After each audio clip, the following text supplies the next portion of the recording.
जब दम ही नहीं है तो गेम में क्या खेलेंगे।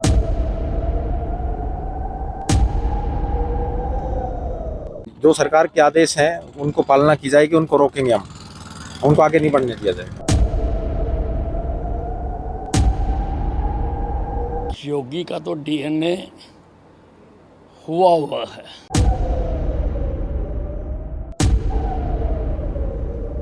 शराब की दुकानें हैं, जितने भी वेंडर हैं उनको एक आदेश जारी कर दिए कि वो बंद रहेंगे। नहीं, इजाज़त ले ली है इन्होंने। 5 से ज़्यादा लोग एकत्रित नहीं होंगे, कोई जुलूस वगैरह नहीं कर सकते हैं गाड़ियां लेके, और इस तरह से मूवमेंट पे नज़र रहे।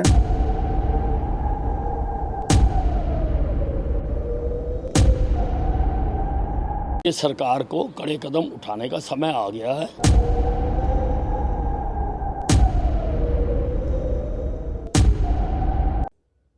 पंजाब के किसानों द्वारा दिल्ली कूच के ऐलान के बाद सरकार एवं प्रशासन ने भी अपनी कमर कस ली है।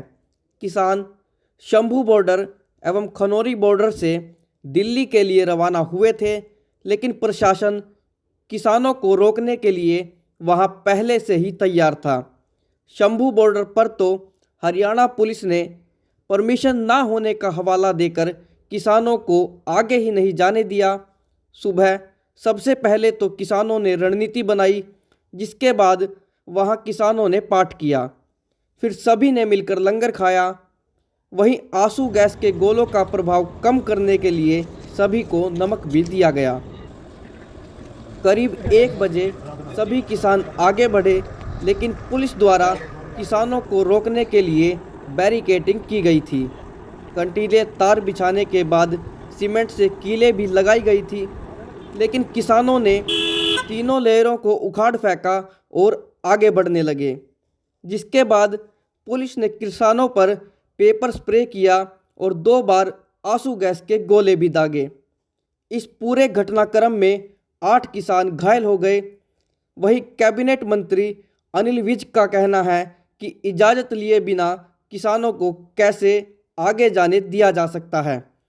वहीं बात करें खनौरी बॉर्डर की, तो हरियाणा पुलिस, आरएएफ और आईआरबी को तैनात किया गया था। एसडीएम नरवाना को ड्यूटी मजिस्ट्रेट नियुक्त किया गया है। वहीं पुलिस के जवान आंसू गैस के गोलों के साथ यहां तैनात थे। साथ ही दुर्गा शक्ति भी यहां बॉर्डर पर मौजूद थी। एसडीएम नरवाना ने जानकारी देते हुए बताया कि सोशल मीडिया पर पूरी नज़र रखी गई है। अगर कोई अफवाह फैलाता है तो उस पर आपराधिक गतिविधि के तहत कार्रवाई हो सकती है और साथ ही पेनल्टी भी लग सकती है। कह रहे हैं कि पहले जत्थे में 101 किसान जो है वो आगे जाएंगे।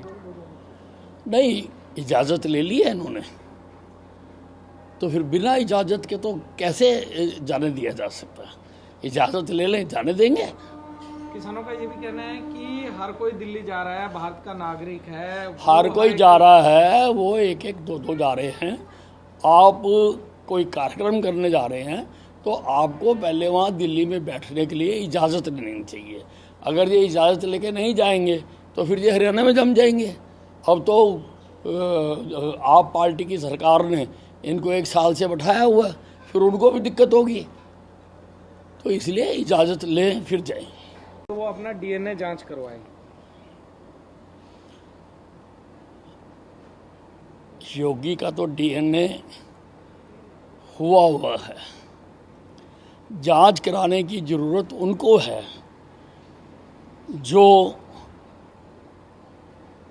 विदेशी ताकतों का समर्थन करते हैं, उनके मंसूबों को कामयाब करने के लिए आगे बढ़ते हैं। योगी का डीएनए तो सारे देश ने देखा हुआ। राज्यसभा चुनाव में कांग्रेस अपने प्रत्याशी नहीं उतार रहे हैं और हुड्डा ने कहा है कि उनके पास संख्या बल नहीं है। ठीक है, नहीं उतार रहे हैं तो जब दम ही नहीं है तो गेम में क्या खेलेंगे। बांग्लादेश ने कोलकाता त्रिपुरा से डिप्लोमेट वापस बुला लिया है। असिस्टेंट हाई कमीशन ने तोड़फोड़ को लेकर एक्शन लिया और कहा ढाका में इंडियन प्रोडक्ट जो है वो बायकॉट कर लिया। नहीं, अब बाकी है बांग्लादेश में जो कुछ हुआ है उसके लिए सरकार को कड़े कदम उठाने का समय आ गया है। और जो अंतर्राष्ट्रीय स्तर पर हो रहा है कि बांग्लादेश को दोबारा पाकिस्तान बनाने की कोशिश की जा रही है, तो उसके लिए तो बहुत सख्त कदम उठाने की आवश्यकता है। किसान प्रोटेस्ट को लेकर सर क्या प्रशासन की तैयारियां हैं, क्या कुछ व्यवस्था की गई है? जी, मैं दलजीत सिंह, एसडीएम नरवाना, जिलाधीश महोदय जो डिस्ट्रिक्ट मजिस्ट्रेट हैं, उनकी तरफ से मुझे यहाँ दाता सिंह वाला बॉर्डर पे ड्यूटी मजिस्ट्रेट नियुक्त किया हुआ है। ठीक उसी प्रकार से एसडीएम सफीदों को नरवाना नहर पुल पे, एसडीएम जुलाना को उजाना नहर पुल पे, 3 एसडीएम्स को ड्यूटी मजिस्ट्रेट 3 लोकेशंस पे किया हुआ है। इसके अलावा डिस्ट्रिक्ट मजिस्ट्रेट साहब द्वारा भारतीय न्यायिक सुरक्षा संहिता की सेक्शन 163 को इम्पोज किया हुआ है, जिसमें जो प्रीवियस, जिसको हम आम भाषा में धारा 144 बोलते हैं, उसमें जो रेस्ट्रिक्शंस हैं उनका पालन करना हमारा काम है, पुलिस का और प्रशासन का।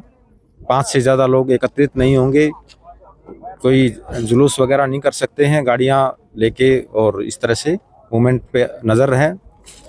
दूसरा, जिलाधीश महोदय जो है डिस्ट्रिक्ट मजिस्ट्रेट, उन्होंने पंजाब एक्साइज एक्ट की सेक्शन 54 को, जो उनको पावर्स एम्पावर्ड हैं, उनको यूज़ करते हुए गढ़ी थाना का जितने सराउंडिंग बॉर्डरिंग एरिया है उसमें जितनी भी शराब की दुकानें हैं, जितने भी वेंडर हैं, उनको एक आदेश जारी कर दिए कि वो बंद रहेंगी आगामी आदेशों तक। उसका मकसद एक यही है कि किसी भी प्रकार से कोई अराजकता ना फैले, किसी प्रकार से कोई शराब का सेवन करने से, लोग मादक पदार्थों का सेवन करने से, या कोई लूटपाट की घटनाओं को बचाने के लिए प्रशासन की तरफ से एहतियात के तौर पर ये सभी कदम उठाए गए हैं। दूसरा, अगर मैं बात करूं यहाँ पे प्रबंधों की, तो खुद हमारे जो कप्तान साहब हैं, एसपी साहब आए थे, वो खुद मौके पर थे, डीसी साहब आए हुए हैं, और वो निरंतर नज़र बनाए हुए हैं। कि आपकी जानकारी के लिए मैं बता देता हूँ, टोटल 13 कंपनीज यहाँ पे प्रशासन की तरफ से डेप्यूट की हुई हैं, डिप्लॉय की हुई हैं, जिसमें से 4 तो हैं रैपिड एक्शन फोर्स की हैं, IRB की हैं 3, दुर्गा शक्ति की भी है, लोकल पुलिस भी है उसमें, और आपकी जो हरियाणा आर्म्ड पुलिस है वो भी सजग है। मैं अभी देख के आया हूँ हर जगह से। तो वैसे भी मैं आपको बता देता हूँ कि अभी तक यहाँ पे किसी भी प्रकार की कोई अप्रिय घटना की या कोई अराजकता की कोई सूचना नहीं है। प्रशासन निरंतर नज़रें बनाए हुए है सोशल मीडिया पर, और हर प्रकार से अलर्ट मोड पे है सब कुछ। और मैं उम्मीद करता हूं कि सब कुछ शांतिप्रिय तरीके से निपट जाएगा। प्रशासन पूरी तरह से अलर्ट है, किसी भी प्रकार की अप्रिय घटना को रोकने में हम पूर्ण रूप से सक्षम हैं। थैंक यू सर जी। जिस तरीके से अम्बाला में स्कूलों को बंद किया गया है, क्या खनौरी बॉर्डर से सटे इलाकों में स्कूलों को बंद करने का आदेश जारी किया गया है? अभी तक इस प्रकार से कोई आदेश सरकार की तरफ से या प्रशासन की तरफ से नहीं मिले हैं। जो भी कुछ अपडेट होगी वो आपके सामने आ जाएगी। रूट को डाइवर्ट किए गए जो हाँ, जो पंजाब हरियाणा पंजाब जो वाया गढ़ी है, उस रूट को बंद कर दिया गया है। तो लोगों से निवेदन किया गया है पुलिस की तरफ से, प्रशासन की तरफ से, कि जितना हो सके अवॉइड करें, ट्रैवलिंग को अवॉइड करें। बहुत ज़्यादा ज़रूरी है तो कुछ वैकल्पिक मार्ग सुझाए गए हैं, वो उनको प्रयोग कर सकते हैं।